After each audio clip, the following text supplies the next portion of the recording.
నీకు ఇచ్చిన సాక్ష్యాన్ని దాచిపెట్టకూడదు. ఎవడు దీపం వెలిగించి మంచ కింద కొంచ కింద పెట్టకూడదు. ఎక్కడ పెట్టాలి? అనేకులు కనబడినట్లుగా దీపస్తంభం మీద పెట్టాలి. నేను రక్షించబడ్డాను అని చెప్పేవారు, యేసుక్రీస్తుని రక్షకుడిగా మీరు అంగీకరించిన వారు, మీరు ఇతరులకు మీ రక్షణ సాక్ష్యాన్ని పంచాలి. యేసు ప్రభువు రక్షకుడు అన్న విషయాన్ని చెప్పాలి. రోజుకి 25,000 మాటలు మాట్లాడతామంట. మనం లెక్కలు కట్టారు. ఎన్ని మాటలు? 25,000 ఒక రోజుకి. 25,000 మాటల్లో ఒక్క మాట అయినా యేసయ్య గురించి మాట ఉందా మీ మాటల్లో? ప్రయోజనం ఏముంది? మీరు నోరు విప్పితే దేవునికి మహిమ రావాలి.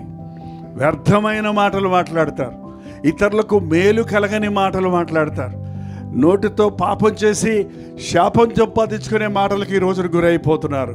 జీవన్మరణాలు నీ నోట్లోనే ఉన్నాయి. నీవు ఎలా వాడతావో, నీ నాలుకను దేవుని మహిమార్థమై వాడితే నీవు దీవించబడతావు, ఎదుటివారు ఆశీర్వదించబడతారు.